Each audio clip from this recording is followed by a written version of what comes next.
네. 저는 지금 51세이고요. 말기암 환자예요.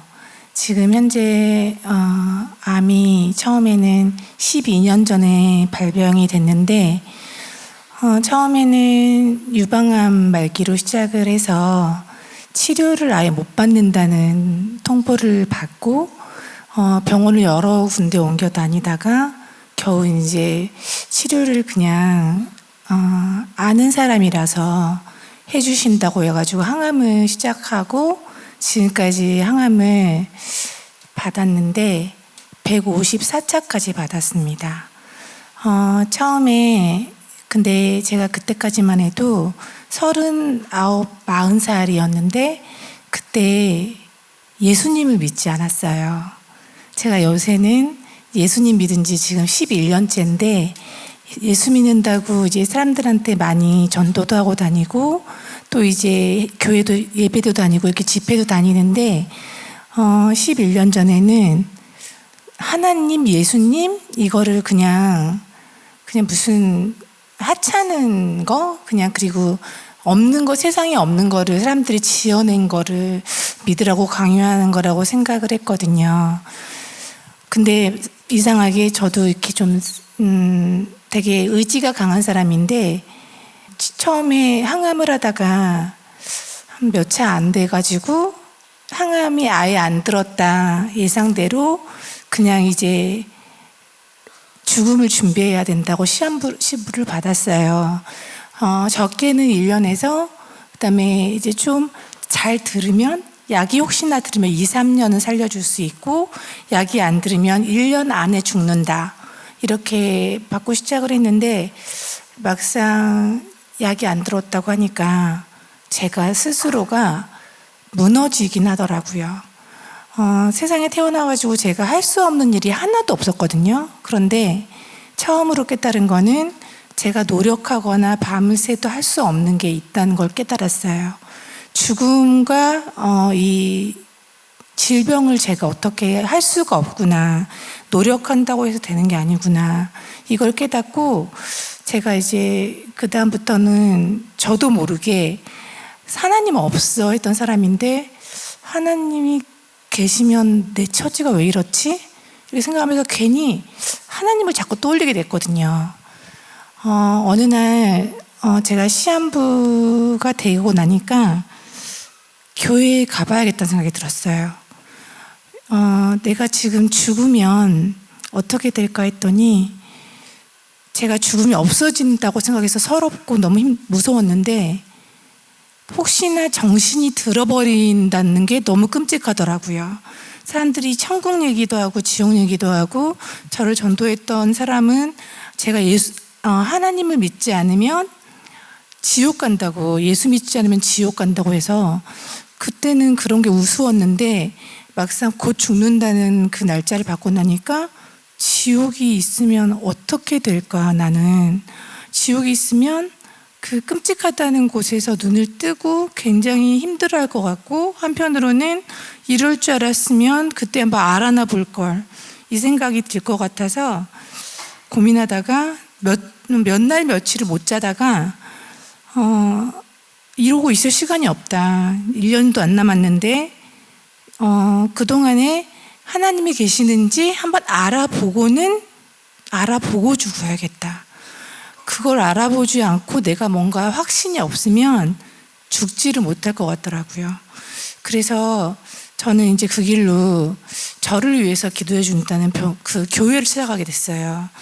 제가 암에 걸리자마자 저를 전도하려고 애썼던 언니가 자신의 교회에서 춘천한마음교회였는데 그 춘천한마음교회에서 저를 위해서 중보를 해주기 시작하시는데 중보를 하자마자 저는 그 항암 부작용 때문에 거의 살아있는 게 힘들 정도였는데 갑자기 그 중보 기도를 받은 다음 날부터 그냥 컨디션이 제대로 돌아왔거든요.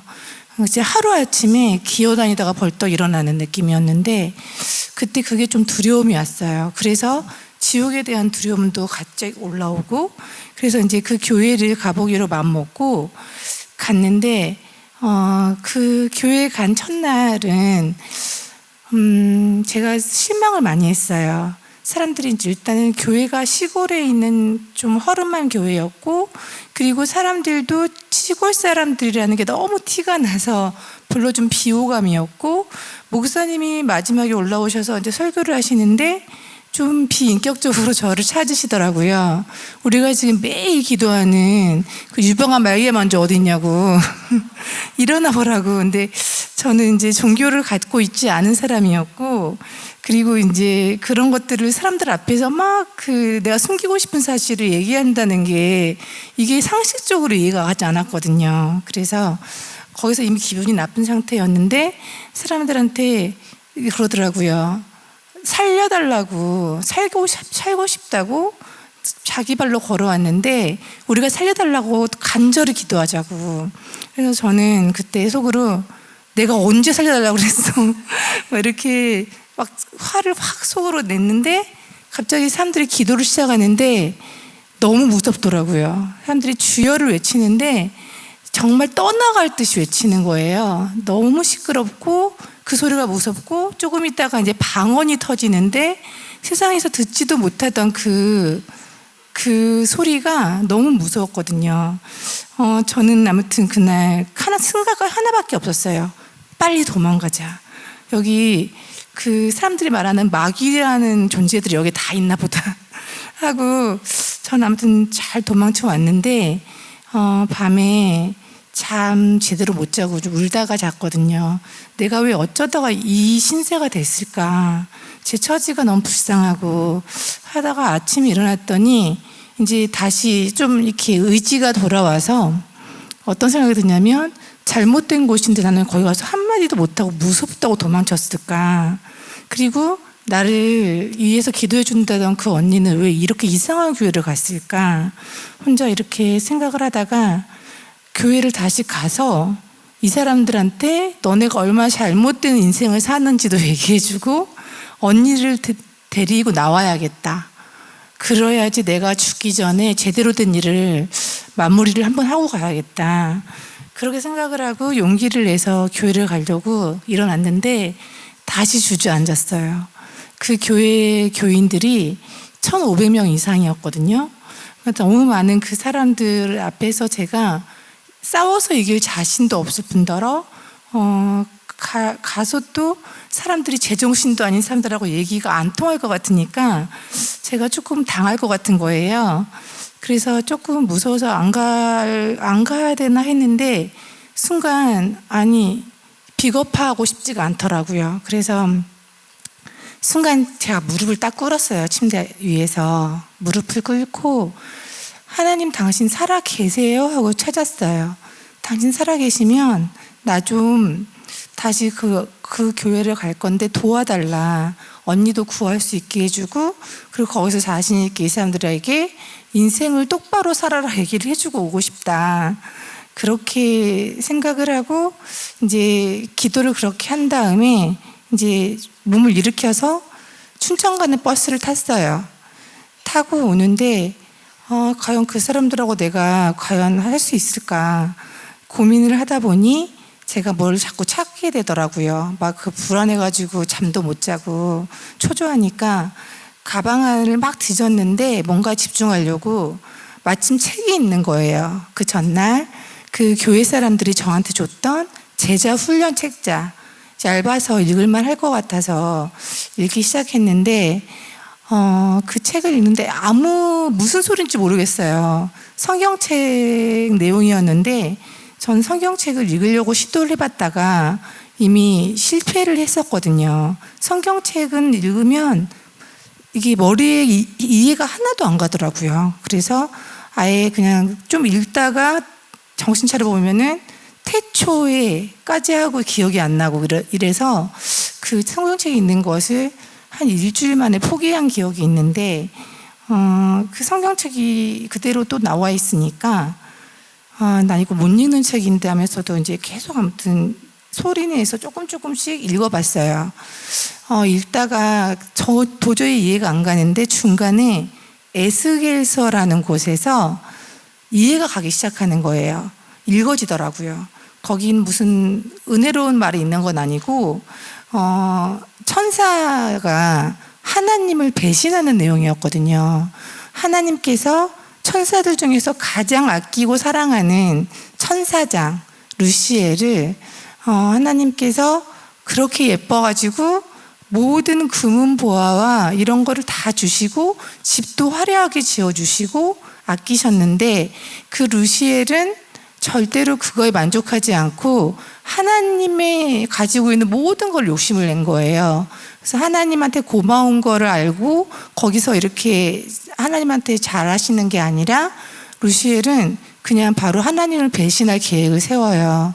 하나님을 자기가 없애면 자기가 이 하늘나라의 왕이 될 수 있겠다, 그런 내용이었는데, 결국은 그 전쟁이 시작되고 끝에 하나님이 승리하시거든요. 승리하시는데 저는 하나님에 대한 믿음이 없었는데도 그 비겁한 그 천사장의 그 말로가 너무 통쾌했어요. 하나님이 이기신 게 너무 다행이다라고 생각을 했는데, 그 다음 내용이 조금 충격적이었어요. 그 루시엘이 이제 벌을 받고 쫓겨나게 되는데, 그냥 쫓겨나는 게 아니라 루시엘이 마귀로 돼서 루시퍼가 돼서 쫓겨나는 거예요. 이제 그거를 보고 제가 이제 너무 당황해가지고, 천사도 있고 마귀도 있고 한 게 아니라 천사가 죄를 지어서 마귀가 되는 거구나. 나는 따로 있는 줄 알았는데, 그래서 그게 좀 신기하고 좀 충격받았고, 그래서 성경책이 내가 생각하는 거 좀 다르다 이렇게 생각하고 이제 계속 읽어내려 가다가 로마서 말씀에서 이런 말씀을 발견해요. 하나님을 마음에 두기 싫어하는 죄를 모든 사람이 지었는데, 그 모든 사람으로, 그 죄를 지은 어떤 한 사람으로, 아담을 얘기하는 거죠. 한 사람으로 말미암아 사망이 세상에 들어왔는데 모든 사람이 죄를 짓게 돼서 모든 사람이 사망에 이르게 되었다. 저는 이제 사람이 당연히 한 100살 못 넘기고 죽는 게 당연하다고 생각하고 있었는데, 안 죽을 수도 있었다는 것도 좀 신기했고, 그게 죄를 지어서 죽는 게 법이 됐다는 게, 하나님이 만약에 살아 계신다면 그럴 수도 있겠다. 그래서 제가 그거를 다시 책을 맨 앞에 돌아와서 다시 읽어봐야 될 필요성을 느꼈어요. 다시 읽어보는데 맨 앞장에서 아까는 안 읽어지던 성경책이 읽어지는 구절이 있었어요. 사도행전 17장 31절인데 많은 하나님께서 사람들한테, 모든 사람한테 믿을 만한 증거를 주셨다는 내용이었는데, 그 믿을 만한 증거가 무엇인고 했더니 예수님을 죽은 자 가운데서 다시 살리신 것으로 모든 사람들에게 하나님의 존재를 믿을 만한 증거를 주셨다는 거예요. 하나님 입장에서는 내가 살아있다는 게 내가 안 보이니까 모르니까 내가 보여줄게 하는 거였더라고요. 예수님을 사람의 몸에 보내셔서 우리한테 직접 보게 하시고, 그래도 하나님이라는 거를 그걸로는 증명할 수가 없으니까 완전히 죽은 다음에 3일 뒤에 다시 살려내시고 그걸 사람들 앞에서 보게 하시고, 그거를 딱 보는데 예수가 진짜로 죽었다가 살아난 게 사실이라면 하나님이 살아있다는 거는 믿을 수밖에 없겠다. 저도 그렇게 생각이 순간 들어서, 근데 예수님이 부활했다는 사실을 어떻게 믿지? 생각해보니까 그 전날 그 교회 사람들도 제가 갔더니 저는 하나님만 알면 된다고 생각했는데 예수님은 뭐 하나님 아들이고 힘도 없고 막 이렇게 생각을 했거든요. 그런데 예수님이 증거다 하니까 그 증거를 찾아가 봐야 되잖아요.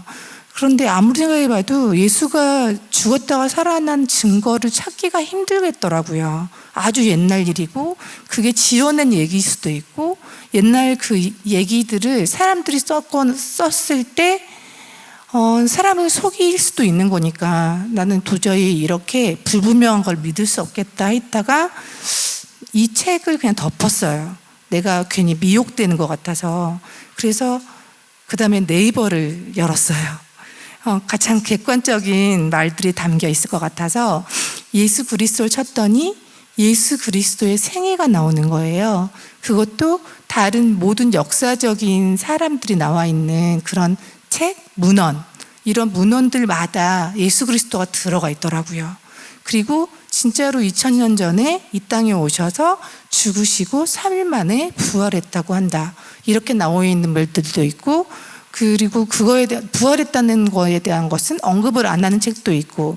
근데 이제 이 문헌들이 전부 다 그리스도인들에 관계된 문헌들이 아니라 그냥 객관적인 자료들인 거예요. 그리고 더 놀라웠던 거는 제가 존경하거나 무조건 안 만났지만 믿었던 그 옛날 역사적인 인물들, 뭐 세종대왕, 뭐 이런 사람들 있잖아요. 이순신 장군.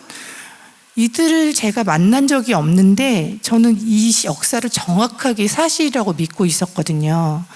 그게 거짓말일 리가 없다. 근데 그런 책에 그분들과 나란히 예수가 있었어요. 그래서 그걸 보면서 다른 건 다 맞고 이 책에서 이 예수가 나오는 거는 가짜라고 내가 우길 수가 있을까? 곰곰이 생각해 보니까 예수가 살아있어서 하나님이 살아있다.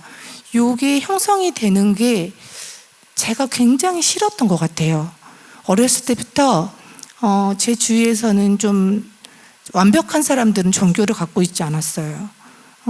똑똑하고 완벽한 사람들은 자기를 믿었거든요. 저도 나를 믿는 사람이어서 그냥 종교에 매달리는 사람들의 사고방식이 이해가 가지 않았고 좀 못나 보이기도 했고 약해 보이기도 해서 저는 절대로 종교는 안 갖겠다 이렇게 생각을 했었는데 그 책의 그 네이버를 찾아보면서 점점 마음이 꺾이더라고요. 이 정도까지 찾았으면은 예수가 부활한 게 사실이라는 것을 과거에 이미 사람들이 증명을 했다는 거다라는 게 이제 계속해서 이제 굴복이 되어가고 있었고, 그래서 이제 그 다음에는 이제 못을 박아야겠길래 예수 그리스도의 부활을 쳤어요. 그래도 부활은 안 했을 수도 있다. 그런데 예수라는 사람은 있었던 거는 맞는 것 같고 부활은 안 했을 수도 있다. 예수 그리스도의 부활을 쳤더니 이 부활이 너무나도 선명하게 사실이라고 그 당시 사람들이 그 증인들이 어마무시하게 나타나는 거예요. 부활한 거를 본 사람들이 한둘이 아닌 거예요.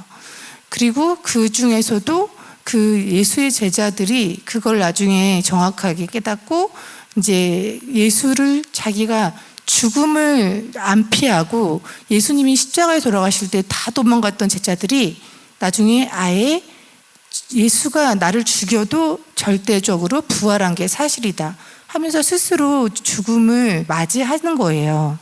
그래서 그걸 보면서 자기 목숨보다도 지금 이 사실이 맞다고 주장하면서 죽어간다는 게 이게 가능한가? 나 같아도 친한 친구가 앞에서 죽는데 친한 친구 대신에 죽겠다고 나설 것 같지도 않은데 이 사람들이 예수가 진짜 부활했다. 이건 무슨 뜻이냐면은 예수가 부활해서 하나님이 살아계시고 예수가 하나님이다 라는 것을 믿고 이 사람들이, 이 겁쟁이들이 용감해졌다라는 걸 깨달아지니까 이거는 내 느낌으로는 없었으면 좋겠고 내 감정으로는 이 하나님이고 예수님이고 그냥 지어낸 존재였으면 좋겠는데 내가 그렇게 바란다고 해서 그렇게 되나? 내가 신이 아니기 때문에 그건 아니겠구나. 나는 안 믿고 싶을 뿐이지 이게 사실에 가까워진다는 사실을 깨달으면서 예수가 부활한 게 사실인가 보다. 그리고 예수는 하나님의 아들이 맞나 보다. 그리고 이 땅에 왔다가 가신 게 사실이다. 이걸 깨닫고 나니까 내가 지금 어리석게 계속 고집 부려서 내 인생에서 손해를 보게 되는 입장이 됐다는 걸 깨달았어요. 예수님은 내가 믿고 싶거나 말거나 싫어하거나 좋아하거나 이 분은 분명히 이 세상에 오셨고 살아나셨다. 그게 딱 확신이 딱 들더라고요. 확신이 들자마자 갑자기 하나님이란 존재가 엄청 가깝게 느껴졌어요. 그럼 그분은 왜 여기 와서 죽었다가 또 살아났는가? 이걸 고민하게 되잖아요. 근데 하나님이 우리를 지으셨다는 말이 성경책 처음 창세기에 나와 있는데 사람을 지으셨다. 사람을 지으셨다는 거는 근데 그러고 나서 심히 좋았더라. 하나님이 나를 만들고 좋아하셨다. 사람을 만들 때 자신의 형체와 똑같이 만들었다. 그거에서 어떤 걸 발견했냐면 하나님은 사람을 좋아서 자기 모습과 똑같이 만들었다. 그러니까 순간 하나님이 내가 좋은가 보다 이 생각이 들었어요. 나는 하나님을 싫다 그러고 없다 그러고 안 믿는다고 그랬는데 이분은 내가 좋아서 만들어 놓고 내가 그렇게 함부로 하는데도 나를 한 번도 미워하지 않고 끝까지 살아날 수 있는 기회를 주셨나 보다. 저는 그때 이분이 너무 가깝게 느껴지더라고요. 하나님이 내 아빠구나 라는 게 그냥 느껴지더라고요. 그런 거를 함부로 믿거나 그런 사람이 아니고 되게 이성적인 사람이었거든요, 저는. 근데 그게 그냥 바로 한 번에 믿어졌어요. 그 순간. 하나님께서 지금 내가 지금 죽을 때가 되니까 끝까지 살리려고 나의 머리를 이렇게 이렇게 올리고 있는 느낌이었어요. 어떤 늪에서 빠진 나를 올리고 있는 느낌이었어요. 그 순간 내가 안 믿었을 뿐이지 이건 사실이다. 예수님이 역사적으로 확실히 왔다가 2000년 전에 죽으셨고 살아나셨다.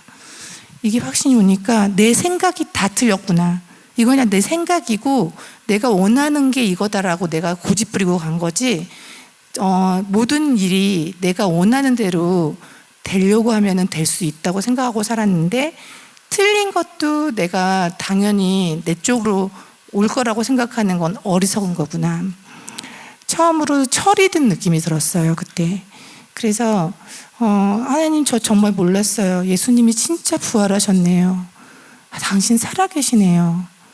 진짜 몰랐어요. 죄송해요. 난 이제 어떻게 해요? 하고 이제 물어보고 이 책을 끝까지 읽어봐야겠다 하고 이제 다시 펴서 읽기 시작했어요. 읽었는데 그 전까지는 성경책 말씀이 이해가 안 갔는데 하나님이 살아계신 게 사실이다 라고 제가 믿자마자 이 성경책이 그냥 한 방에 이해가 가더라고요. 그냥 이제 제가 그동안 이 확실한 말을 왜 못 믿었지 할 정도로 왜 이해를 못했지 할 정도로 이제 이게 다 읽어지는데 처음에 하나님께서 이제 주시는 말씀이 뭐였냐면 회개하고 복음을 믿어라. 때가 찼다. 이런 말씀이 있었거든요. 회개도 해야 되고 복음도 믿어야 되라는 말을 찾아가기 시작했어요. 회개하고 복음을 믿으란 말은 내가 내 죄를 회개해야 된다는 말이었는데 그럼 내 죄가 무엇인가? 뭐 잘못한 게 많긴 하겠지. 그랬는데 이 잘못하는 게 주체가 어떤 사람이 대상이 아니라 하나님한테 잘못한 것을 찾아야 되는 거였어요. 그래서 내가 하나님한테 무슨 잘못을 했을까? 그냥 안 믿은 것 자체가 잘못했나 했는데 요한복음에서 이런 말이 나오더라고요. 죄에 대하여함은 저희가 나를 믿지 아니함이요. 근데 그 얘기를 한 사람은 예수님이셨어요.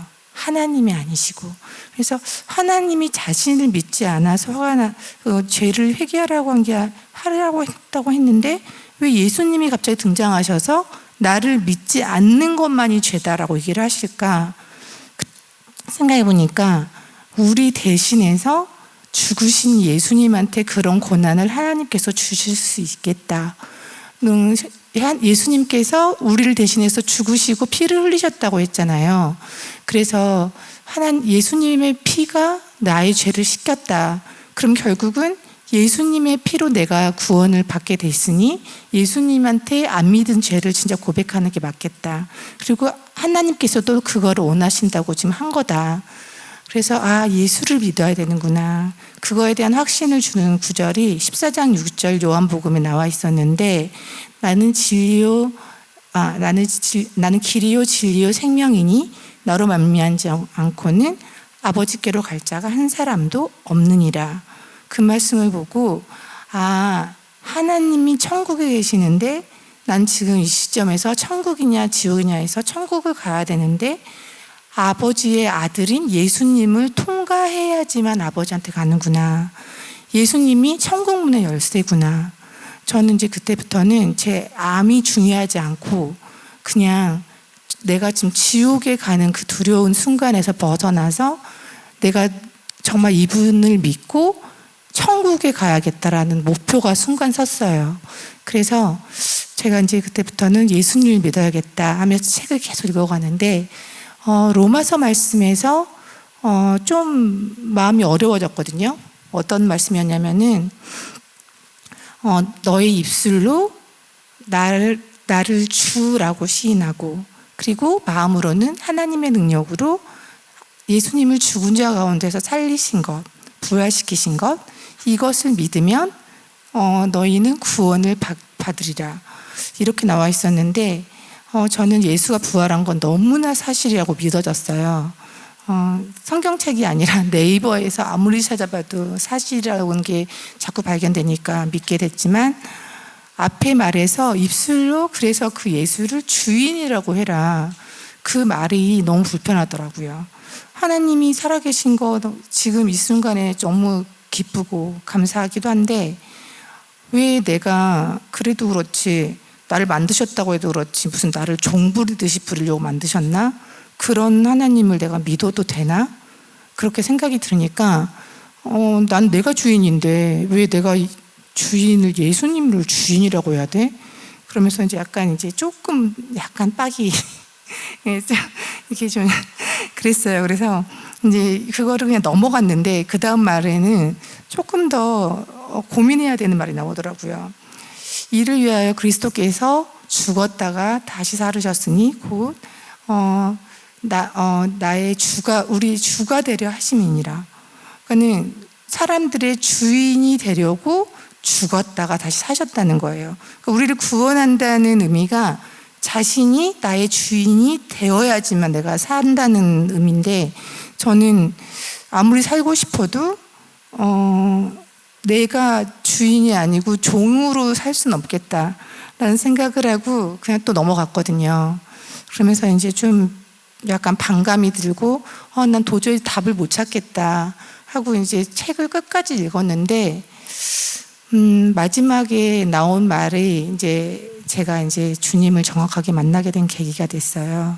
아니, 좀 믿어준다는데, 내가 믿겠다는데 왜 별거 더 심한 걸 요구하실까 했는데, 요한계시록 3장 20절 말씀이 나왔는데, 그 말씀에는 볼지어다 내가 문 밖에 서서 두드리노니 나의 음성을 듣고 너의 마음의 문을 열면 내가 네 안에 들어가서 너로 더불어 먹고 너도 나로 더불어 먹으리라 라는 말씀이 있었어요.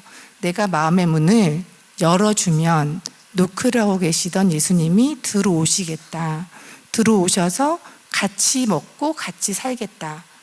근데 그 말씀을 보고 제가 이제 속으로 아니 이게 무슨 말인가, 아니 왜 자기가 주인이라며 그냥 들어오면 되지 뭐 나한테 노크를 하고 그래 그랬거든요. 주인이라면서 문도 못 열어 뭐 이렇게 생각을 하면서 이게 왜 이런 말이 있지? 하고 생각해 보는데, 그 말을 고민을 오래 했어요.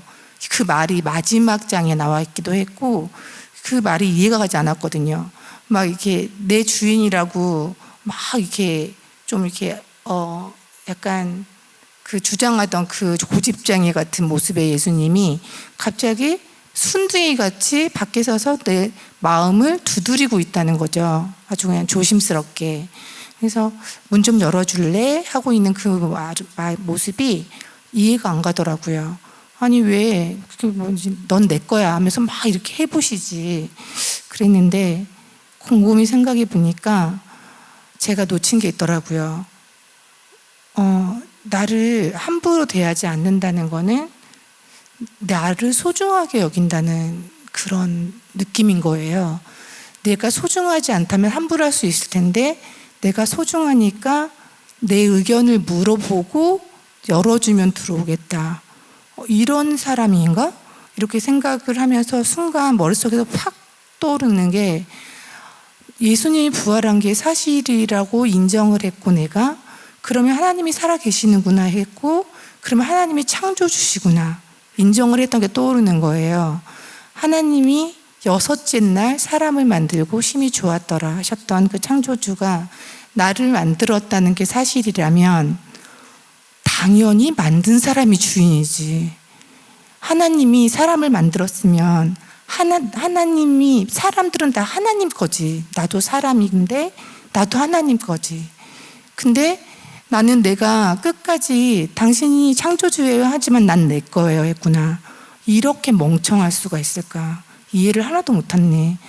하나님이 살아계시는 순간부터 나는 내 거일 수가 없구나. 내 거인 적도 없었구나. 그래서 근데 난 내가 스스로 내 인생, 내 거, 그리고 내 계획 이러고 살았던 게 떠오르더라고요. 평생을 그렇게 살았는데 이제서야 진리를 깨닫고 내가 그게 문제였구나. 하나님이 살아계신데도 내가 마음대로 살고 그랬던 게 문제구나. 정말 착실하게 그래도 남한테 피해 안 주고 잘 살았다고 생각했기 때문에 저는 제가 잘못한 게 있을 거라 생각을 안 했는데 그냥 가끔 가다가 뭐 싫어하는 사람하고 다투거나 하는 건 있었겠지만 그래도 내 인생이 항상 먼저고 중요하니까 그러고 그거는 정상적인 사람들은 다 그렇게 살아야 된다고 생각을 했거든요. 그런데 내가 하나님의 것이면 나를 위해서 사는 건 비정상이다 라는 생각이 그때 들었어요. 그래서 그 순간 바로 회개할 수 있었어요. 하나님, 저는 제가 주인이었어요. 저는 그게 너무 당연하고 마땅하다고 생각을 했어요. 그런데 예수님이 부활하신 게 사실이니까 저는 주인일 수가 없네요. 제가 지금까지 주인 되어서 제멋대로 살았는데 그래서 상처드려서 너무 죄송합니다. 하나님, 그런데 그런 나를 끝까지 살리려고 하시니 감사합니다. 저 이 시간 이후부터 주인 안 할래요. 지금 이 시간에 제 안에 들어와 주세요. 제 오늘 당신의 노크가 오늘이 마지막이 되게 하겠습니다. 마지막 노크를 절대 안 놓치겠습니다. 하고 머릿속에서 그렇게 생각하면서 이렇게 봤더니 제가 하나님께서 저한테 노크를 어마무시하게 하셨더라고요. 나를 찾아와서 예수 믿으라고 그렇게 전도했던 사람들이 그게 다 하나님의 노크였더라고요. 그 하나하나의 노크가 정말 수십 번은 넘은 것 같은데 그 노크를 제가 아예 귀 기울이지도 않았고 노크를 하기도 전에 못하게 하고 이랬던 게 떠올리면서 내가 잘한 게 하나도 없구나. 난 죽어 마땅한 사람인데 하나님이 그 와중에서 나를 살리려고 이렇게 오셨구나. 그래서 너무 감사합니다. 저는 지금까지 주인이었는데 앞으로는 주인 안 하겠습니다. 지금 제가 입고 있는 몸과 머리와 마음까지 전부 다 예수님 것입니다. 돌려드릴게요, 주님. 앞으로는 그리고 다시 뺏지 않을게요. 제 안에 지금 들어와 주셔서 절대 나가지 말아주세요. 그렇게 기도를 하고 이렇게 눈을 떴는데 만세가 나오더라고요. 제가 그때 그 순간 깨달은 건 살았다. 이게 살았다. 이게 나오고 또 그 다음에는 내가 예수님을 오해하고 하나님을 오해했다. 이게 정확하게 나오고 나를 살리려고 오신 분인데 내가 멍청하게 죽음을 선택했다는 걸 깨달았어요. 나는 이제 살았고 이제 나는 주인이 있다. 그래서 정말 의지를 할 수 있겠다라는 생각이 들었거든요. 그렇게 기도를 하고 만세하면서 기독교의 비밀이 예수였어. 저는 기독교는 없어져야 될 종교라고 생각을 했는데 이제 봤더니 다른 종교가 다 가짜고 예수를 정확하게 얘기하는 기독교만 사실이고 진짜야. 이게 그냥 설명이 됐어요. 그전에는 종교를 갖는다 할지라도 천주교나 불교로 가야겠다 이 생각을 했었는데 그냥 무조건 사실인 걸 매달려야지 오히려 나중에 그 신화나 그 지어낸 얘기들을 믿는 게 더 바보 같은 짓이구나. 그 순간 제가 기뻤던 거는 그 기독교가 진짜라는 거, 그게 사실이라는 거, 그리고 이게 애매하게 그냥 믿고 좋은 데 가자 이런 게 아니라 믿어질 수밖에 없는 분을 만났고 확실하게 만나서 나는 이제 이분을 놓칠 수가 없다라는 나의 확신. 저는 그때 그냥 믿으면 좋대 믿어보자가 아니라 내가 이분을 만나버렸어요. 정말 그냥 눈앞에 보이는 것 같이 만났거든요. 그 순간 제 머릿속에서 글씨가 확 지나가더라고요. 그게 나중에 찾아봤더니 성경 말씀이었는데 이사야 43장 1절 말씀이었거든요. 두려워 말라 내가 너를 구속하였고 너를 지명하여 불렀나니 너는 내 것이라. 그 말이 속속들이 맞는 말이더라고요. 나를 지명하여 불렀고 그리고 너는 내 거야. 두려워하지 마. 그 말이 그냥 다 제 안에 들어오더라고요. 예수님이 내 주인이고 하나님이 내 아빠인데 내가 두려워할 게 뭐가 있나. 암에 걸려서 죽는다고 벌벌 떠는 게 말이 안 되는 거구나. 어차피 죽는 게 아닌데 예수님이 살아나신 것처럼 나도 살아날 텐데. 그러니까 이제 두려움이 다 사라지고 이제 그 다음은 하나님, 내가 주님, 난 당신 겁니다 했더니 너는 내 거야 하고 화답을 주시는 예수님이 너무 궁금해지기 시작했어요. 교회에 도착해서 사람들한테 따져서 이제 이 언니도 빼가고, 그리고 이제 너네 사입이지 막 이러려고 했는데 도착했더니 그 교회 사람들이 다 찬송가를 부르고 있는데 머리에서 하얀색 빛이 막 올라가더라고요. 그거가 신기하다는 생각도 들지 않았어요. 그냥 보면서 너무 아름답다. 그리고 이 사람들이 다 예수님을 주인으로 고백한 사람들일 텐데 이 사람들이 분명히 나를 위해서 기도할 때 얼마나 절실히 기도했을까, 진심으로. 그래서 나도 중간에 부작용도 사라지고 내가 전혀 아프지 않은 사람 같이 지금까지 향암을 할 수 있었나 보다, 이렇게 생각을 했거든요. 그래서 그날부터 저는 이제 맹세를 했어요. 하나님, 저는 40년 동안 제가 제 집도 모르고 이 교회가 보니까 제 집인데 하나님께서 저를 이쪽으로 인도해 주셨으니까 이제 전 집을 40년 동안 외박을 했어요. 오늘부터 제가 죽는 날까지 이제 좀 채우기 위해서 매일 교회 오겠습니다. 그날 밤에 집에 가가지고 주님을 알고자 밤새도록 성경책을 읽었어요. 읽는데 너무 재밌고 예수님이란 존재가 너무 가깝게 느껴지고 사랑스럽게 느껴지고, 저 하루 만에 예수님을 사랑에 빠졌거든요. 그래서 그 다음날 잠을 한숨도 못 자고 읽다가 날이 밝아서 바로 춘천을 간 버스를 첫 차를 다시 탔어요. 그래서 그 다음부터 매일 춘천에 갔는데 예배가 없는 날은 교회 아이들에게 피아노를 가르쳐 주기도 하고, 그러면서 이제 왔다 갔다 막차 타고 이제 돌아오고 집에. 그때도 계속 너무 심한 항암을 하고 있어서 몸이 안 좋은데도 주님을 만나러 간다는 생각 때문에 들떠가지고 아픈지도 모르겠더라고요. 그리고 밥도 거의 못 먹었는데도 한 달이 흐르고 나니까 병원에 갈 날짜가 돼서 갔더니 몸무게도 1g도 안 준 거예요. 거의 먹지도 못했는데. 근데 이제 선생님이 들어가서 그날은 이제 병원에 이제 그만 치료받으러 오지 말라고 그런 소리를 들을 거라고 듣고 갔는데 갑자기 선생님이 벌떡 일어나시는 거예요. 나중에 중간 체크를 봤더니 암이 다 사라졌다는 거예요. 저는 그때 죽는다는 말을 들었고, 그리고 이제 치료가 의미가 없어졌다, 더 이상, 그런 말을 들었는데, 제가 이제 그때 선생님이 암이 없어졌단 말 듣고 너무 놀래가지고 나 천국 가야 되는데 빨리 그 생각을 하고 그 좋은 곳에 빨리 가야 되는데 왜 하나님 왜 이렇게 하시는 거예요? 저 보고 싶어서 빨리 부르시는 거 아니에요? 그랬는데 하나님께서 나도 여기서 일을 하고 오라고 하시는구나, 그렇게 생각하는데 서운하면서도 기쁘기도 했어요. 하나님이 나한테 그렇게 당신이 살아있는 걸 티를 내주시니까. 선생님들이 막 당황하고 난리가 났거든요. 그래서 당장 수술을 하자는 거예요. 암이 없어졌는데 왜 수술을 하냐 그랬더니 저는 그때 암이 가슴에도 있지만 전체 뼈에도 있고 폐에도 있고 막 번져 있었거든요. 근데 그런 것 때문에 수술을 아예 못하는 상황이었어요. 그래서 항암을 한 건데 전이된 암들이 싹 없어졌다는 거예요. 사람이 못 고친다고 해가지고 그거는, 그래서 다른 고칠 수 있는 부위도 포기를 한 건데 사람이 고칠 수 있는, 수술할 수 있는 부위만 빼놓고 어려운 데는 싹 없어진 거예요. 그래서 그러면은 내가 수술할 수 있는 부위는 어떻게 됐나. 거기는 그렇게 항암을 해서 없어진 게 아니라 오히려 암이 더 커져 버렸어요. 그래서 항암을 하다가 뭐 우연히 약이 들어서 나은 것도 아닌 거예요.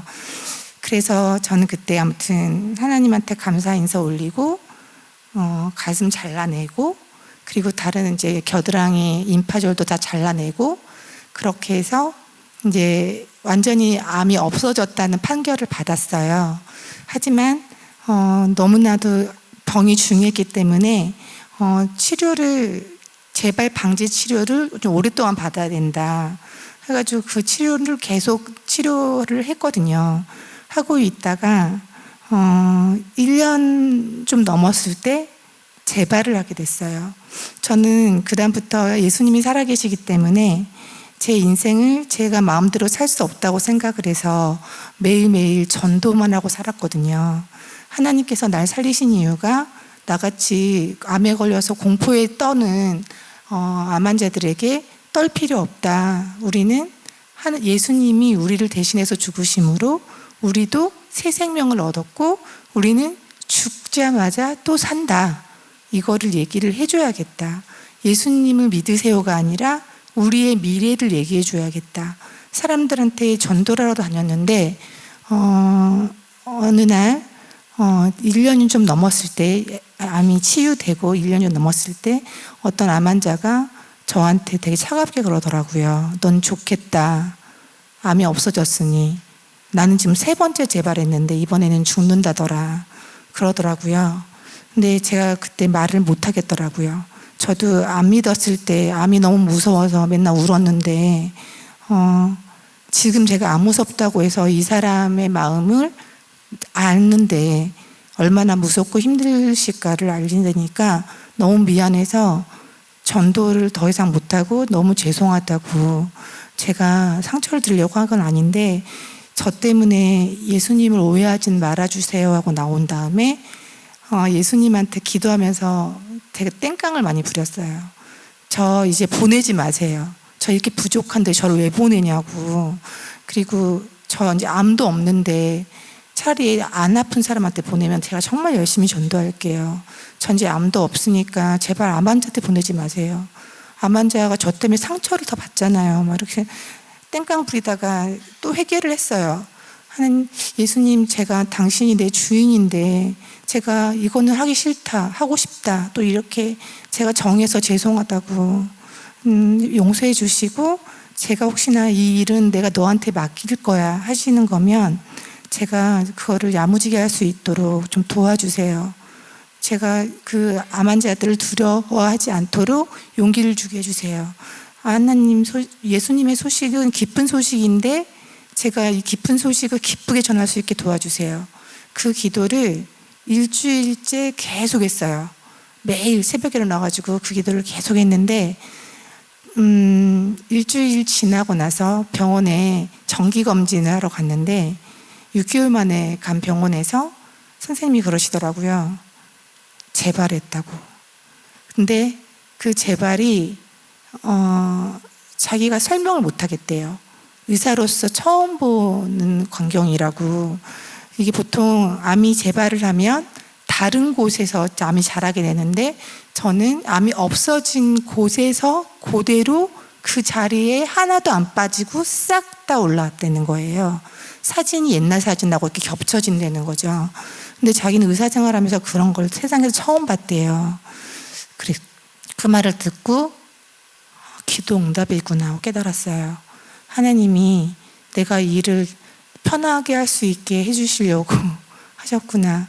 암은 정말 다시는 겪고 싶지 않았지만 주님께서 저를 믿어주셔서 이걸 맡겨주시는 거면 제가 힘내서 해보겠습니다 하고 그 다음부터는 더 많이 전도를 하러 다녔어요. 병원에서도 모르는 사람한테도 가서 막 전도를 하고 그랬거든요. 근데 그렇게 이렇게 하면서 중간중간에 기적도 일어나긴 했어요. 뼈에 있는 암들은 절대 없어지지 않는다고 했는데 제가 밤새고 전도하고 그렇게 새벽까지 열심히 주님의 일만 하고 다녔더니 어느 날 뼈에 있는 암이 무너진다. 그것 때문에 지금 이제 불구가 될 거다. 뭐 이런 말을 들었는데 그 다음에 다시 가니까 없어졌다. 뭐 이러고 새뼈가 돋아났다. 뭐 이런 얘기도 하고. 그래서 내가 주인이면 내가 내 걱정을 하고 내가 책임을 져야 되는데 예수님이 주인이니까 진짜 다 알아서 해주시는구나. 나는 맡기기만 하면 되는구나. 이 몸이 당신 거니까 알아서 하세요. 그때부터 계속 그렇게 살면서 몸이 아프고 힘들고 병원에 가는 날 이런 때 나는 몸을 돌봐야 된다는 생각을 하는 게 정상일 수 있는데, 저는 아니, 주인이 알아서 할 거니까 나는 주인의 일을 하자. 그래서 저는 항암하는 날도 암 환자한테 전도하러 가고 힘들지만 그냥 그렇게 살았어요. 그 후로 근데 오래돼서 갑자기 크게 이제 암이 재발을 갑자기 많이 하기 시작했거든요. 그래서 지금 현재 머리 뇌 암이 전체적으로 가고 2년 전에 뇌 수술을 한번 했는데 2년 후인 지금 다시 뇌가 다시 더 해가지고 아예 수술도 불가능해서 머리에다가 직접적으로 항암을 맞는 주사를 하느라고 지금 그동안 154차까지 맞았던 암은, 그 항암은 끝이 난 거예요. 제가 항암을 못 견뎌서 못하는 게 아니라 이제 소용이 없어서 항암을 이제 병원에서 더 이상 맞아봤자 소용이 없다고 끝냈고, 지금 머리에다가 대신에 그 직접적으로 얻는 수술을 하느라고 머리 뼈를 뚫고 주사관을 넣어서 항암을 한 열 몇 차례를 했거든요.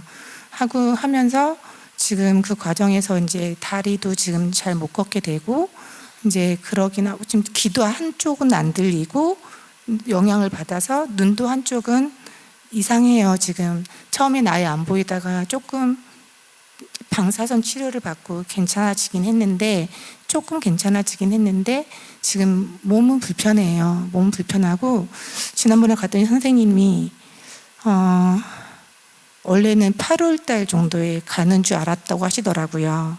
그런데 지금 아직까지 10월이 되어가면서까지 지금 버티고 있는데, 가다가 많이 쓰러지기도 하고 조금 일어나서 걸으려고 하면 안 되기도 하고 몸이 안 되지만 한 가지 제가 너무 감사한 건 뭐냐면 예수님 만난 다음부터 지금까지 제가 무서웠던 적이 단 한 번도 없어요. 이게 어떤 거에 그런 힘이 있었냐면, 예수님이 살아계신다는 거는 제 몸이 제 거가 아니다. 내 거야 하고 살았던 게 너무 이게 그리워질 줄 알았는데, 내 거가 아니라서 괜찮아. 항상 생각을 할 때 나는 예수님께서 부활하셨을 때 입은 몸보다 더 예쁜 몸을 하나님께서 주실 거야. 이렇게 생각을 하다 보니까 오늘 죽더라도 나는 천국에 가서 내 새 몸을 입겠지. 제가 죽는다는 거에 대한 개념이 바뀌었어요. 처음에는 제가 암이 세상에서 가장 슬픈 단어고 죽음은 절망이다 라고 생각을 했거든요. 처음에 그렇게 생각을 하면서 내가 무슨 죄를 지었다고 이렇게까지 처참하게 살아가야 되나 했는데, 예수님 만나자마자 아니, 암이 세상에서 제일 감사한 선물이 되고, 그리고 죽음이란 단어가 소망이 되더라고요. 나는 이 세상에서 이 육체를 벗는 거지 영원하게 사는구나. 제 영혼은 죽지도 않을 거고 제 육체는 새 거를 입을 거다. 분명히 성경책에도 나왔는데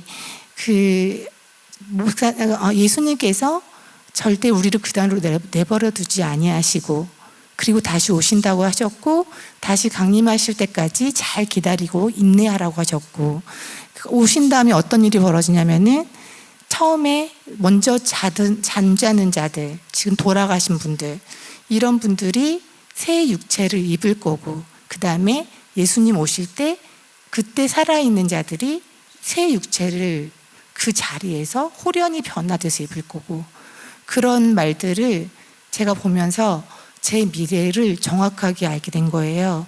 성경책은 우리의 미래, 끝까지 그 미래를 정확하게 써주신 거구나.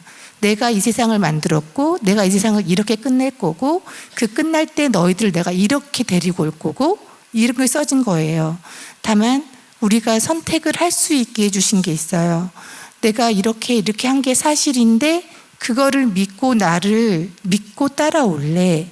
아니면은 이럼에도 불구하고 아니 나는 안 믿고 싶어요. 안 믿어도 돼요. 이럴래 이거더라고요. 천국과 지옥의 의미가 이거밖에 없더라고요. 그래서 저는 옛날에는 사람들한테 막 센 척하면서 지옥 가면 어떡해 막 이런 사람들 앞에서 그런 게 어딨냐? 뭐 지옥 가면은 뭐 가는 거지 뭐 그런 거 무서워? 저는 이랬었거든요.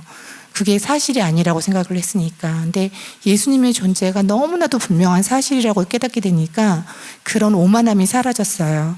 저는 지금도 지옥 가는 거 싫고, 그리고 지옥을 안 간다는 게 너무 행복하거든요. 하나님하고 정확하게 만났기 때문에, 그래서 예수님하고 매일 대화를 하기 때문에 예수님이 저를 그리고 버리실 리가 없다는 걸 너무 잘 알고, 이분은 내가 또 실수를 하고 잘못을 해도 계속 용서를 해주실 그럴 마음을 먹고 저를 너무 사랑하시는 걸 아니까, 저는 이제 지옥에 갈까봐 두렵다, 지옥을 안 가려고 하나님 잘 보여야겠다 뭐 이런 생각은 없고, 나는 진짜 노났다. 예수님 안 만났으면 내 인생은 얼마나 불쌍하게 됐을까. 그리고 정말 너무 무서움에 떨다가 진작에 죽었을 것 같아요.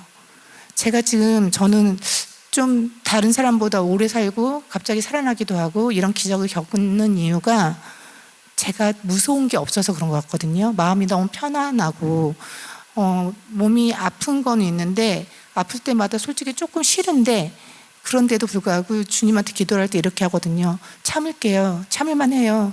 그리고 내가 아픈 건가요? 주님이 아픈 거지? 내 몸도 아닌데? 이렇게 하다 보면은 좀 진정이 돼요. 그래, 내 몸이 아닌데 내가 아픈 건 오바지. 이렇게 생각을 하거든요. 그래서 주님한테 할 때는 아픈 척해서 죄송해요. 뭐 이런 기도도 하고. 근데 그걸 하면서 정말 안정이 돼요. 물론 갑자기 요새 많이 악화돼가지고 그냥 일어났다가 그냥 확 뒤로 넘어지고 이럴 때 솔직히 순간 시겁하긴 하는데, 그래도 이것 때문에 막 너무 못 움직이겠다면서 겁이 나지 않고 되게 자유롭게 움직여요. 그래서 저는 지금도 암 환자들 많이 이제 교제하고 있는 암 환자들한테도 저 교제를 할 때 죽을까봐 걱정하고 벌벌 떨고 하시는 분들에게 우리 죽어도 돼요. 우리가 죽는다는 거는 육체가 죽는 건데 그냥 헌옷을 벗는 거예요. 새 옷을 입고 그 새 옷은 절대 해지지도 않고 끝까지 정말 새 옷 같은 그런 거를 우리한테 알 수 있게 해주실 거고, 하나님께서 그 새 옷을 너무 튼튼하고 너무 예쁘게 만들어주셨기 때문에 평생 아프지 않고 영원히 살게 된다. 이 땅에서 갖고 싶은 거, 하고 싶은 거를 다 하기 위한 그 욕심 때문에 마음을 불편하게 살면 솔직히 손해보는 건 나지 다른 사람은 아니지 않냐, 그렇게 얘기를 하거든요. 거기서 오히려 더 누릴 수가 있는데, 더구나 그쪽의 시간표는 영원이라는 건데, 여기는 기껏해야 100년도 못 사는 곳에서 내가 원하는 것을, 그리고 뭐 이렇게 화려하게 누리고 싶은 것을 누리기 위해서 다른 사람을 제끼고 그리고 욕심을 계속 부리고 하는 게 과연 무슨 의미가 있냐. 그래봤자 100년도 못 돼서 죽을 거고, 나도 20대가 엊그저께 같은데 지금 벌써 50대가 됐는데 얼마나 더 살겠냐.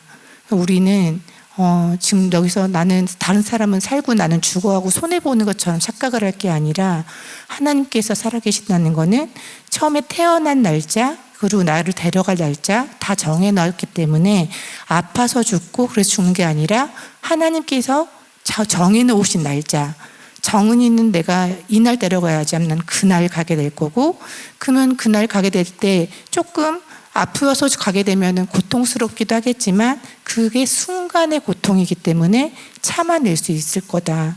하나님께서는 예수님도 우리 사람의 몸으로 왔기 때문에 절대적으로 그 고통을 고스란히 겪으셨을 텐데도 잘 참고 미션을 수행을 하셨다. 우리도 하나님하고 하나님의 자녀고 예수님하고 형제이기 때문에 충분히 그거를 견뎌낼 수 있다.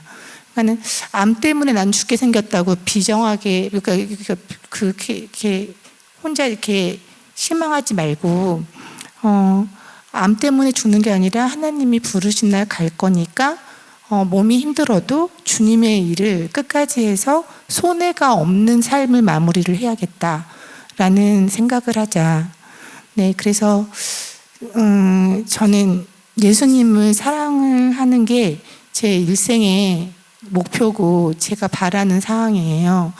왜냐하면 제가 주님의 일을 너무 좋아하면서 했는데 그게 어떻게 하게 됐냐면 하나님한테 잘 보이기 위해서 나 믿으니까 뭐 이런 식으로 일을 했으면 중간에 분명히 얍실한 짓을 했을 것 같은데 나를 살려주신 예수님이 어떤 마음으로 살려주셨는지 알게 되니까 제가 더 사랑하게 되더라고요.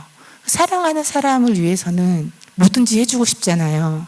그래서 저는 주님의 일을 그런 마음으로 했더니 지치지도 않고 기쁘고, 그리고 사람이 살아나는 거 보면 같이 신나고, 그리고 상대방이 울상을 하고 울고 만났다가 나중에 같이 활짝 웃을 때 그때 정말 하나님께 감사함을 느껴요.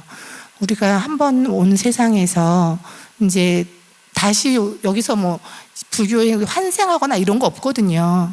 우리가 이제 새 몸은 입지만 우리는 천국에 가는 거고, 다른 사람들도 부활해서 지옥에 가는 거예요. 안 믿는 사람들도. 부활한다는 의미는 무슨 말이냐면 예수님처럼 부활한 사람들은 절대 그 모습이 변하지 않고 끝까지 사는 거거든요. 그래서 실은 지옥도 그 기간이 유한하다면 억울할 거 없이 그냥 가도 상관없을 수도 있는데 무한하단 말이죠. 시간표가 무한한 게 이 세상에 하나님께서 지어놓으신 세상의 그 진리이거든요. 그래서 저는 어차피 죽지 못하고 영원히 사는 사람이니까 영원히 사는 곳에서 좀 떵떵거리고 살기 위해서는 주님이 원하시는 일을 하다 가야겠다. 내가 이 땅에서 예수님 믿고 이렇게 훌륭한 일을 합니다. 이렇게 사람들보다 좀 약간 더 뛰어나다. 이런 마음으로 전도를 하는 게 아니라 나를 위해서, 내가 저 위해서 절대로 후회 없이, 나 정말 후회 없이 진짜 다 하고 왔다. 그래서 당당하게 이 땅에서 살 수 있을 것 같다. 요거를 좀 준비하는 과정이라고 생각하고 있어요. 그래서 부르시는 자리는 항상 거절 안 하고 가고 있습니다. 다만 이번 달에는 여기만 와요. 네, 제가 이제 갑자기 또 어떤 옛날에 몇 번씩 겪었던 기적이 또 일어나서 또 갑자기 제가 더 살게 된다면 또 이제 다니겠지만, 지금 일단은 치료가 이제 중단됐고, 그리고 이제 증상들이 계속 하루하루가 다르게 좀 안 좋아지고 있어가지고 하나님이 부르실 때가 됐나 보다라는 생각을 하고 있긴 하거든요. 그런데 이제 그 전까지는 그래도 여기가 어떻고 저렇게 어때서 주님의 일을 못 가겠습니다 하진 않고, 하나님께서 기뻐하시는 일이 첫 번째, 두 번째, 세 번째를 제가 정해놓은 게 있는데, 하나님께서 가장 기뻐하시는 일은 예배를 놓치지 않는 거, 하나님한테 예배 올려드리는 거. 그래서 저는 교회는 절대 빠지지 않고 한 번도 안 빠지고 다녔거든요. 입원할 때도 주일에는 나와서 갔어요. 네, 그렇게 했고, 두 번째는 첫 번째가 예수님만을 사랑하는 거. 이분은 당신을 사랑하는 사람한테 굉장히 기쁨을 느끼시더라고요. 얼마나 외로우셨는지 믿는 사람조차도 예수님이 살아계신다고 그러고 들어오세요 해서 하면서 예수님을 외면하시면서 사는 생활을 많이 하시거든요. 내가 오늘은 이거 하고 저거 하고 저거 해야지, 예수님한테 오늘 이것 저거 같이 하실까요? 뭐 이러면서 같이 가는 게 아니라 내가 그냥 혼자 알아서 하고 급하면 갑자기 예수님 찾고 뭐 이렇게 하시는 분들이 많으니까 예수님은 혼자 계속 외로우시더라고요. 많은 사람들의 주인이신데 외로우신 순간이 많으시더라고요. 사랑하고, 두 번째는 예배를 하고, 그 다음에 세 번째는 계속 예수님 때문에 기뻐하면서 예수님의 영혼들에게 복음을 전하는 것. 네, 그렇게 해서 그게 주님 나라에 갔을 때 가장 내가 칭찬을 받을 수 있는 덕목이라는 것을 알고 그렇게 끝까지 죽는 날까지 그거를 명심하면서 가려고 하고 있습니다. 네. 오늘 아무튼 우리가 삶이 다 다르잖아요.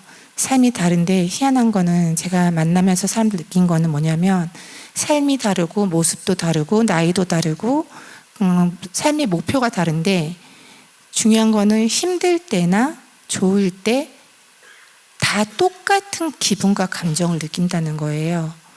사람들이 실질적으로 처음에 너무 힘든 일이 있을 때 힘들다 하다가 미치겠다 하다가 마지막에는 죽어버릴까? 근데 그 과정이요. 이유도 다르고 사람도 다르고 다 다른데 똑같아요. 그리고 암 환자들도 차라리 빨리 죽고 싶다. 막상 죽을 때 당시에 제가 보니까 아니요. 안 죽으려고 발버둥 치시는 분들이에요. 100%.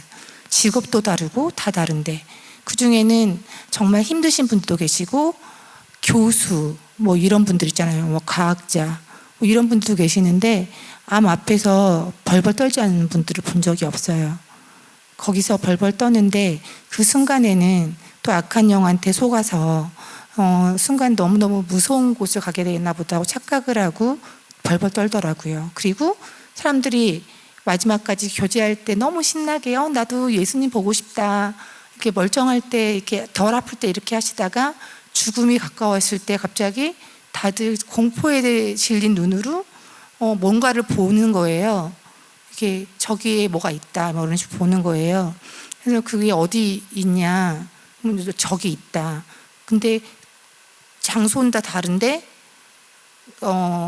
그 형체가 다 까맣다는 표현을 똑같이 쓰시더라고요. 악한 영들도 존재해요. 하나님이 영이시기 때문에 그 악한 영들은 우리를 절대로 못 이기거든요. 못 이기는데 속일 수는 있어요. 자기들이 무섭다고 생각할 수 있게 속일 수는 있거든요. 그런데 하나님은 말씀대로 모든 거를 한 말씀도 안 빼놓고 다 지키시는 분이라서 말씀 안에 보면은 악한 영이 너희들을 만지지도 못할 것이다 라는 얘기를 하거든요. 암 환자분들께서 갈 때마다 이렇게 비명 지르시면서 뭔가를 막 보고 두려워하시는 분들한테 저는 그렇게 얘기를 해드려요. 그러니까 만지지도 못하는 것을 왜 무서워하시냐. 나를 만지지를 못한다는 거는 무서워할 필요가 없다는 건데 예수님이 주인인데 왜 무섭냐. 예수님이 센데 악한 영보다. 그렇게 얘기를 들으면 신기하게 사람들이 또 진정이 되거든요. 그래서 이게 자기 생각에 속는 게 많더라고요. 이거는 내가 무서워하는 거야. 그럼 그냥 무조건 무서운 걸로 그냥 끝나는 건데 하나님의 자녀는 무서운 게 있을 수가 없어요. 하나님이 왕이잖아요. 근데 하나님의 자녀가 무서워하는 게 있다? 그러면 본인 스스로가 나는 하나님 믿어요. 예수님 내 주인이에요. 했지만 아니요. 나는 나예요. 하고 또 도망가는 거랑 똑같은 거거든요. 조금 힘든 순간이 오더라도 예수님을 만나시면 절대 예수님한테 벗어나지 마시고 끝까지 붙드시면 정말 이 세상에서 가장 큰 복을 받으실 겁니다. 네, 저도 이제 얼마 안 가서 주님 부르심 받을 수는 있는데 두려운 순간이 올 거라고 생각을 해요. 사람이 몸이 약해지면 두려움이 갑자기 확 오기도 하더라고요. 근데 저는 이제 아는 언니한테 그렇게 얘기했어요. 제가 너무 믿음이 좋다고 사람들이 너는 괜찮을 거야 이러는데 아니 언니 나도 사람인데 중간에 분명히 놓칠 수 있다. 갑자기 내 감정에 확 빠질 수 있으니까 내가 좀 중간에 이상해 보이면 귀에다가 이어폰으로 요한복음 틀어서 딱 꽂아달라고 볼륨 최대로 해서 그렇게 얘기했어요. 왜? 하나님의 말씀은 무조건 이루어지고 하나님은 말씀대로 행하시고 그리고 하나님이 오실 때까지 말씀 하나를 하나하나 다 이루시고 오신다고 하셨거든요. 그래서 하나님의 말씀을 꼭 꽂아달라고. 그 하나님의 말씀에는 우리가 진다는 내용은 하나도 없어요. 우리는 다 승리하고 그렇다는 내용만 있거든요. 그리고 내가 너를 지킨다는 말만 있거든요. 그래서 몸이 아파서 내가 약해지고 뭔가 잘못되는 것 같다고 하는 거는 착각이에요. 몸이 아파서 잘못될 수는 있어요. 그런데 그거는 육체가 반응을 하는 거지 그 내 정신이나 내 마음이나 그리고 내 진짜 육체는 아주 안전하거든요. 그래서 저도 몸이 좀 힘들고 어지럽고 잘 균형도 못 잡긴 하는데 불편한 거지 이것 때문에 제가 힘들고 무섭고 그리고 절망을 할 이유는 없다고 생각을 합니다. 그리고 우리는 그게 큰 무기예요. 그래서 예수만이 우리를 평생 정말 주님 안에서 최고의 삶을 살 수 있게 해주신다. 그래서 그리스도인으로서 그렇게 마음을 먹고 예수를 믿으셨으면 좋겠고요. 혹시 이 자리에서 예수를 안 믿는다, 나는 못 믿겠다 하시는 분들이 있으면 못 믿으면 못 믿는 거예요. 저도 절대 믿어보려고도 하지 않았거든요. 근데 그건 아셔야 돼요. 내가 정말 뭐 증거가 있는데도 안 믿는 게 아니라 찾아보려고도 하지 않으셨기 때문에 내 인생이 중요해서 그 시간이 아까우니까 그런데 신경을 안 쓰고 싶으셔서 그런 것 뿐이에요. 그런데 예수님을 정확하게 만나면 내가 지금 시간을 얼마나 낭비했는지 깨닫게 되거든요. 근데 어린애부터 믿으면 참 좋겠지만 저도 지금 40살에 예수님을 만났는데 그때도 늦은 건 아니더라고요. 그래서 지금 내가 나이가 많아서 되겠나 하시는 분들도 성경책을 저같이 못 읽을 것 같아서 포기하고 하시는 분들도 그러지 말고 객관적인 사실을 좀 알아보세요. 저도 예수님이 부활한 게 사실이 아닌 것 같다라고 했으면은 지금 이렇게까지 믿지도 않았을 거고 부활하신 게 사실이구나 이거가 확실하게 되니까 내 기분을 내 감정을 확 다 치워버리고 사실에 집중할 수 있었거든요. 사실은 믿어야 되는 거예요.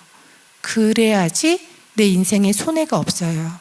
그래서 저는 우린 손해보지 말고 우리가 행복한 삶을 삽시다 하는 마음으로 전도를 합니다. 남의 인생에 너는 잘못 살고 있다, 그러면 안 된다, 이런 어설픈 충고하려고 하는 게 아니라 전도를 좀 그렇게 당한 것 같거든요. 믿어야 되는 이유에 대해서 정확하게 얘기를 해준 것보다는 뭐 이렇게 믿으면 좋아, 믿어야지 좋아, 뭐 이런 애매한 얘기를 들었거든요. 그래서 전 오히려 더 반발심에 더 주님한테 가까이 안 갔던 것 같아요. 전도를 하게 되시더라도 내가 먼저 확신을 한 믿음이 있어야지 상대방한테 그 확신을 전할 수 있잖아요. 그러니까 예수님에 대해서 자세히 알아보시고, 말씀에도 있지만 알고 믿는 거지 제대로 모르고 믿는다는 거는 나도 속이는 거예요. 알고 믿고, 그리고 그 믿는 사실을 사람한테 전하고, 그리고 그 믿는다는 건 무슨 뜻이냐면은 이 사람을 사랑한다는 뜻이잖아요. 그래서 그 믿는 예수님을 사랑하는 거를 중요하게 생각하는, 정말 인생에서 가장 중요한 일을 실천하는 그런 분들이 되었으면 좋겠습니다. 네, 오늘 긴 간증 들어주셔서 너무 감사하고요. 여기까지 할게요. 네, 감사합니다. 네, 기도로 마무리하겠습니다. 하나님 아버지 감사합니다. 여기 우성염직 여기 직원분들 함께하고 계십니다. 주님께서 이 자리에 한 사람의 발걸음도 그냥 보내시지 않으셨을 겁니다. 오늘 혹시라도 오늘 주님에 대해서 깨달음이 있으신 분들이 계시다면 주님 그 손 절대 놓지 마시고 끝까지 붙들어 주셔서 주님과 만나서 그 행복한 생활을 누릴 수 있게 해주시고, 그리고 믿는 분들 중에서도 믿었지만 이렇게 진지하게 믿음에 다가가지 않으신 분들, 오늘부터 주님과 함께 사는 그 기쁨을 만끽할 수 있도록, 그리고 주님을 어렵지 않고 정말 친밀하게 대하는 그런 용기를 낼 수 있도록 주님 도와주시옵소서. 우리 모두는 주님의 것임을 잊지 않고 평생 주님을 전하고 그리고 주님을 사랑하는 우리 모두가 되게 하여 주시옵소서.